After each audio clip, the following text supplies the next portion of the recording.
College के एक professor जो सबके सामने संजीदा और बावकार नजर आती थी, मगर सच यह था कि वह अपने ही एक स्टूडेंट पर आशिक हो चुकी थी। क्लास में सब बच्चों को पढ़ाती रहती, मगर उसकी नजरें सिर्फ उसी पर जमी रहती। एक दिन उस स्टूडेंट ने तंग आकर पूछ ही लिया, मैडम आप यहाँ पढ़ाने आती हैं या कुछ और करने? प्रोफेसर ने मुस्कुराकर जवाब दिया, ये बात मैं तुम्हें छुट्टी के बाद अकेले में बताऊंगी।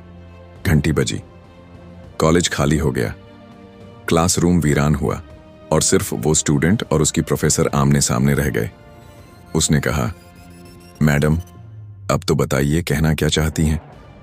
और तब प्रोफेसर ने ऐसी बात कह दी, ऐसी बात जो आमतौर पर सिर्फ एक बीवी अपने शौहर से कहती है। अब सवाल यह है, क्या उस स्टूडेंट ने हिम्मत दिखाकर इनकार कर दिया, या उस जिद्दी प्रोफेसर ने अपनी बात मनवा ली, या फिर जवानी के जज्बात उस लड़के पर हावी हो गए और वह भी ना रुक सका? ये सब जानने के लिए इस कहानी को आखिर तक जरूर सुनिए। आज की कहानी एक ऐसे लड़के की है जिसका नाम अमन था। अमन एक इंतहाई गरीब घराने से ताल्लुक रखता था। घर की हालत ऐसी कि कुछ दिनों में वह लोग 2 वक्त की बजाय 1 वक्त खाना खाते, ताकि जो थोड़े बहुत पैसे बचे वह अमन की फर्श और किताबों पर लग सके। पैसे कम थे मगर दिल सबके बड़े थे, माँ बाप भी और अमन भी। तीनों के दिल में एक ही ख्वाहिश थी, अमन पढ़ लिख कर बड़ा आदमी बने, अपनी और अपने माँ बाप की जिंदगी बदल दे। अमन बचपन से खामोश और मेहनती था। वो फजूल बातों में वक्त जाया नहीं करता था, अपने काम से काम रखता था। किताब उसका दोस्त थी। वो दिन रात पढ़ाई करता, सबका दोहराता, सवाल हल करता और हर साल इम्तिहान में सरखरू हो जाता। माँ बाप की उम्मीदें भी उसी पर कायम थीं, इसीलिए वह ज़रूरतें कम करके पैसा बचा बचा कर उसकी तालीम पर लगाते। वह सोचते, हमारा बेटा होनहार है, पढ़ लिख कर कुछ बन जाएगा और हम भी बुढ़ापे में सुकून से जी सकेंगे। मेहनत करते करते अमन 10वीं जमात तक पहुंच गया। उसे मालूम था कि यह जमात उसकी जिंदगी का फैसला खून मोड़ है। उसने दिल में कसम खाई कि बेहतरीन नंबर लाकर दिखाएगा, ताकि आगे मेरिट पर किसी अच्छे कॉलेज में दाखिला मिल सके और कल को एक अच्छी नौकरी का रास्ता खुले। इसी इरादे के साथ उसने दिन रात डबल मेहनत शुरू कर दी। कमरे की खामोशी, कापियों के पलटते सब हाथ, दीवार, घड़ी की टिक-टिक और अमन के हाथ में चलता कलम, सब उसकी जद्दोजहद के गवाह थे। आखिरकार इम्तिहान का दिन आ गया। अमन मुकम्मल तैयारी के साथ स्कूल पहुंचा और एक एक पर्चा दिलजमी से दिया। हर पेपर के बाद वो सवालात जहन में तोलता, अगले दिन की तैयारी करता। घर वाले उन दिनों दुआओं में लगे रहे। इम्तिहानात खत्म हुए तो 2 महीने का वफा था। इस दौरान अमन ने पढ़ाई का रौफ बरकरार रखा और साथ साथ माँ बाप के कामों में भी हाथ बटाता रहा। दिन गुजरते गए मगर दिल में नतीजे की हल्की सी घबराहट लगी रही। फिर वह बड़ा दिन आ गया। सुबह की पहली रोशनी में अमन ने नहा धोकर अपनी साफ सुथरी वर्दी पहनी।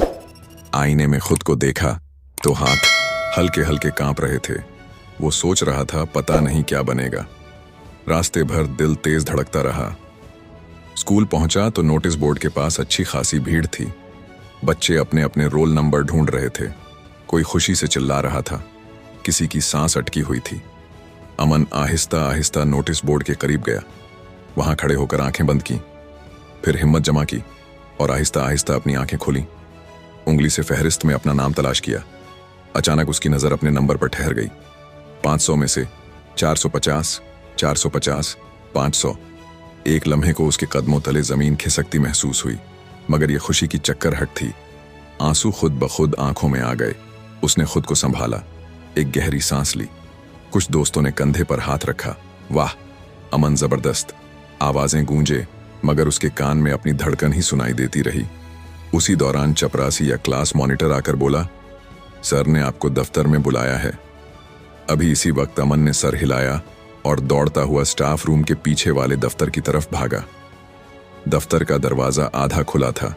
अमन ने आहिस्ता से दस्तक दी। अंदर से आवाज आई, आओ अमन। उस्ताद साहब ने खड़े होकर उससे मुसाफा किया और खुशी से बोले, मुबारक हो अमन, तुम हमारे स्कूल के पहले तालिबे इल्म हो जिसने इतने आली नंबर लिए हैं। तुमने न सिर्फ अपने माँ बाप का बल्कि स्कूल का भी नाम रोशन कर दिया है। अमन के होंठ कांपे, वो शुक्रिया के अल्फाज ही निकाल सका। उस्ताद ने फाइल बंद करते हुए मजीद कहा, मुझे पूरा यकीन है कि तुम्हें किसी बड़े कॉलेज में मेरिट पर दाखिला मिलेगा। मुमकिन है फोन कॉल आए या लेटर, दोनों में से कुछ भी तैयारी रखो, तुम्हारा सफर अब सच में शुरू होने वाला है।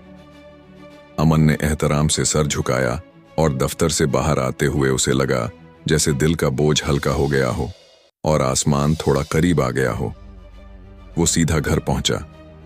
दरवाजा खोलते ही माँ बाप के चेहरों पर इंतजार दिखाई दिया। अमन ने रिजल्ट कार्ड सामने किया तो माँ ने हैरत से हाथ मुंह पर रख दिए, फिर खुशी से झूम उठी। वो बेटे के माथे पर बोसा देने लगी, उसे गले से लगा लिया।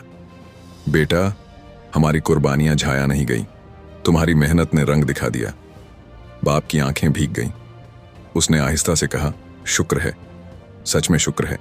उस शाम घर की छत भी जैसे हल्की हो गई। चूल्हे की आंच नरम थी, लेकिन दिलों की आंच तेज, उम्मीद की आंच। सब जानते थे ये तो इब्तिदा है। कुछ ही दिन बाद अमन के दरवाजे पर एक डाकिया आया। उसके हाथ में एक मोटा सा लिफाफा था जिस पर भारत के एक मशहूर कॉलेज का नाम लिखा था। अमन ने कांपते हाथों से वह खत लिया और जल्दी से खोला।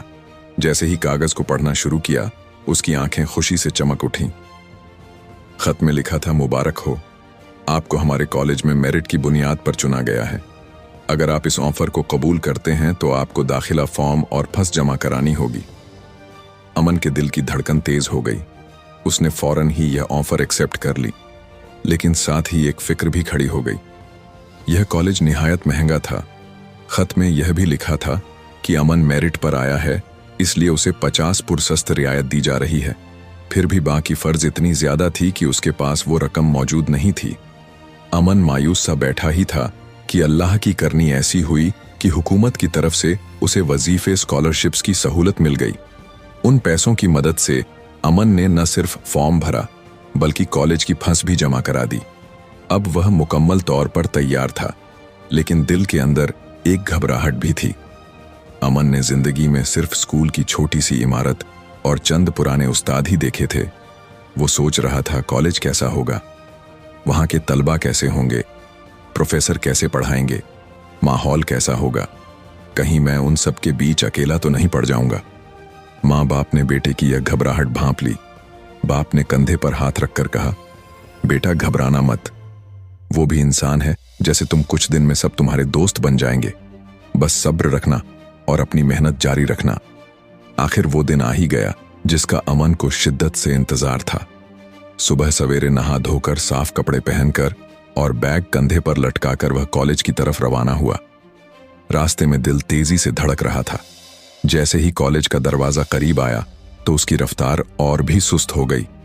बड़े बड़े दरख्तों के बीच वो शानदार इमारत अमन के सामने खड़ी थी। अमन ने हिम्मत के अंदर कदम रखा और अपनी क्लास के दरवाजे तक पहुंच गया।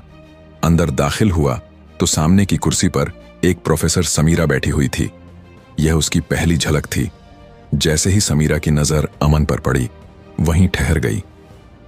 कहानी का अगला हिस्सा देखने के लिए बेल आइकॉन दबाकर चैनल सब्सक्राइब